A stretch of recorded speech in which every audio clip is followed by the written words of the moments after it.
This is the new and revolutionary Kia EV6. And just like in Europe and North America, Kia Philippines is hoping that the EV6 will revolutionize electric vehicle ownership here in the country.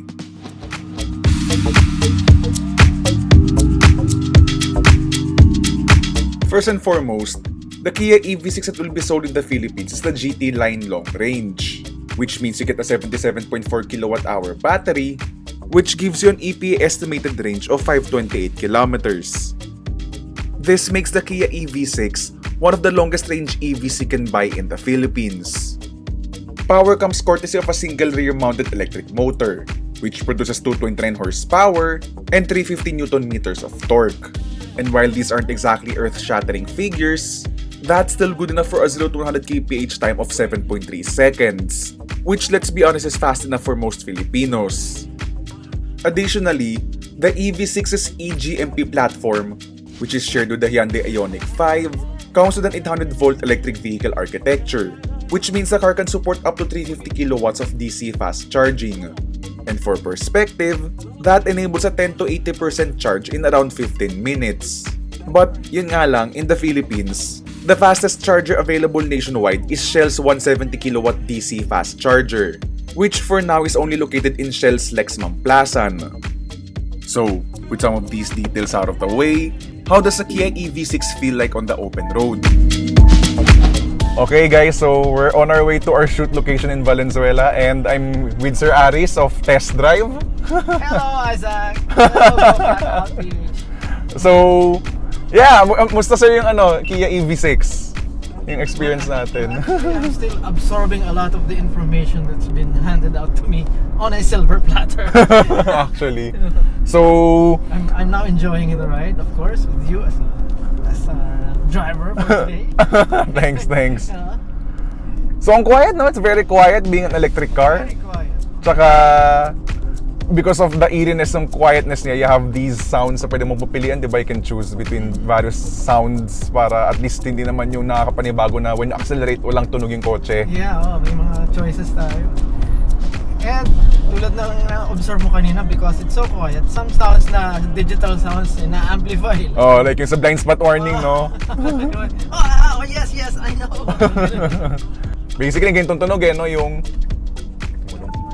ang gano'n, ang lakas ng blind spot warning sound, no? Tsaka on top of that, meron ka rin camera din on your instrument cluster, which is actually useful, no? Especially kung gusto mong makita yung kamoteng sisingit sa'yo. Which has happened several times already. Kanina pa. Pero the Kia EV6 has saved us. Tapos syempre, being an electric car din, ang instantaneous ang acceleration, no? Of course. So wala kang downshift to anticipate, it just accelerates immediately. It feels very European yung katawan, like parang when you close the doors parang tangke yung pakiramdam, di ba? And yun nga, pagpasok mo, you immediately sense the spaciousness of the cabin. The lack of a drive shaft tunnel kasi, since wala ka namang wala kang drive shaft, wala kang transmission to send power to the rear wheels or kung ganon. So na-maximize yung bubble. Correct. Wala ka ring engine bay, so ang space parang Kia Sorento. Kaya nga Oh, okay. Kia Sorento, malaki yan Pero Honda CR-V sized or Kia Sportage sized. Kaya it's enough to have a trunk na diba? Since wala ka ng engine under that engine bay. Yes. The things you can do with an EV. Yung V2L capability niya, so you don't need to have a big parang generator, no? Or mga ganon. Sabi niya, you can connect directly your appliances to this V. So very useful kapag blackout, no? Or kung mga camping. Yeah, true. Just plug and play nga So hindi mo kailangan ng voltage regulator and all that. Siguro pansin ko rin na the steering is quite responsive din. It's responsive to change directions, no? Parang konting galaw mo lang Siguro it's a bit too light for my taste. Parang I want a bit more heaviness or I guess a bit more feel. Pero adjustable naman siya Pero there's precision naman with how you talagang it's very accurate Parang konting galaw mo lang nag-change na ng direction. So feeling ko this is gonna be a fun car to drive, but yun nga, we're not able to bring this twisty roads, mga tipong Baguio, Quezon Road. Yeah, we were only given a day to enjoy. Ayun, the driver assistance tech, yung mga advanced safety features. So, you have blind spot warning, the usual rear cross traffic alert, and then the camera thing when you use their turn signals. And then, what else? Yun, the usual automatic braking, adaptive cruise control. This car has adaptive cruise control and lane centering. Sige, masubukan nga yung lane centering. Yes, active lane centering yan. Tapos yun, you also have adaptive cruise control which works in stop and go traffic din. So kung ngalay ka na sa traffic ng EDSA, you can just let the car accelerate and brake on its own. So what, can you read the newspaper while...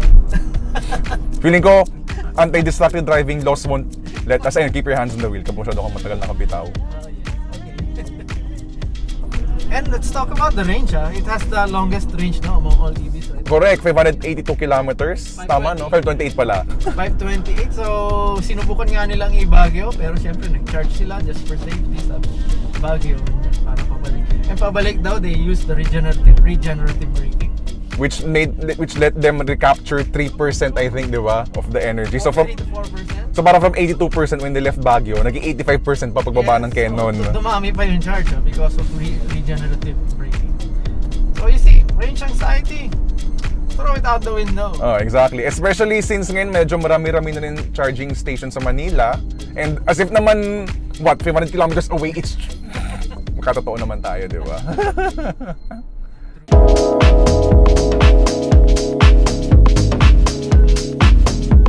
This is now a good time to talk about how the Kia EV6 looks.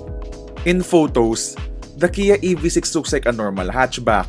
But in reality, it's actually a much larger compact crossover SUV. Measuring in at 4.9 meters long, it's about as big as a Kia Sportage. But its insane 2.9 meter long wheelbase is actually bigger than the Kia Sorrentos.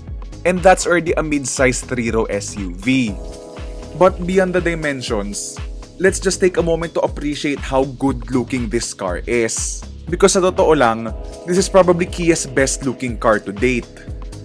You have sharp headlights, sleek lines, nice detailing, those big 20-inch alloy wheels, and well, yes, it may be a crossover SUV, but in my opinion, it looks more like a sleek wagon. In fact, yung kanyang driving position isn't actually that tall. Sure, it's taller than a sedan, but it's not as tall as a Kia Sportage. Which is now then a good segue to talk about its interior. The interior just looks beautiful, it looks stunning. Premium materials all over the interior. There are hard plastics on the lower parts of the dash, pero other than that, the interior just looks really, really awesome. Very stylish, very functional because this is a pure electric car platform. It's using the EGMP platform of the Hyundai Motor Group.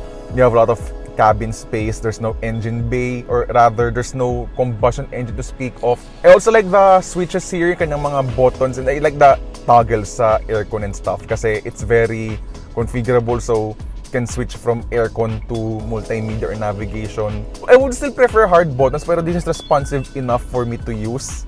And at least may knobs ka pa rin to change your climate control, which is always gonna be a good thing pa rin naman. And it's now a good time to check out the back seats of the Kia EV6 as well. So now that we're here in the back of the Kia EV6, you're gonna see the advantages of that skateboard architecture of electric vehicles. So as mentioned nga, the EGMP platform of the Kia EV6 is shared with the Hyundai Ioniq 5 or basically other Hyundai Kia group na mga EVs riding on this bespoke EV platform. So as a result of that, since it was not designed talaga from the get-go to accommodate a gas or diesel engine, you're not suffering from the constraints of having such a transmission or such a drivetrain rather. So as a result, lack ng transmission panel.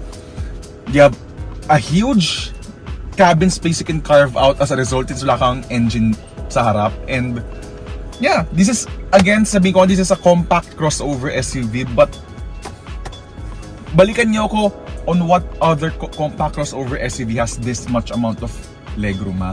Kasi this is such an insane amount of legroom for a compact crossover, you know. Yun nga lang, I find the seats to be a bit too low for my liking. Medyo ang taas ng knees ko right now. I feel that my knees are quite high. And apart from that, yun lang naman, because headroom's actually pretty great. Maganda headroom niya for this car, even if it has a sloping roofline. And yeah, a lot of comfort creature comforts rather at the back here. So armrest, 2 cup holders. Tapos aircon vents here on the sides rather than on the middle, which is actually a pretty good idea naman kasi both sides of the cabin get to feel cool, since especially dito parang galing sa glass yung init. And then yung kanang windows go all the way down. Let's go.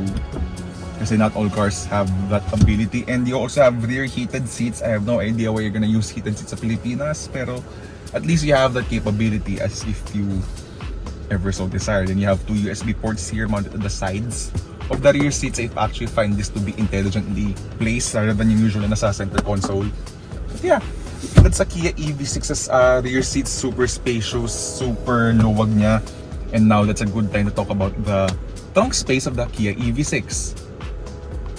Lastly, as for cargo space, the Kia EV6 offers 490 liters. And serving as a sign that this is a well-designed EV from the ground up, this rear-wheel drive Kia EV6 actually comes with a 52-liter front trunk. Overall, based on our first impressions, the arrival of the Kia EV6 couldn't be any better. Especially since there's already an executive order that eliminates or reduces tariffs for electric vehicles in the Philippines. Oh, and speaking of the price, the Kia EV6 GT line long range costs a little under 3.8 million pesos, which is only a few thousands more over the Ioniq 5 long range despite being a slightly more powerful vehicle. Combined with the fact that this electric crossover SUV looks great, drives excellently, as well as having a very long range, the Kia EV6 is probably the most revolutionary and desirable car to be launched here in the Philippines for 2023. Though you also have to remember that it has a corporate cousin, and that's the equally good and retro-designed Hyundai Ioniq 5. Oh, that sounds like a good future comparo, doesn't it?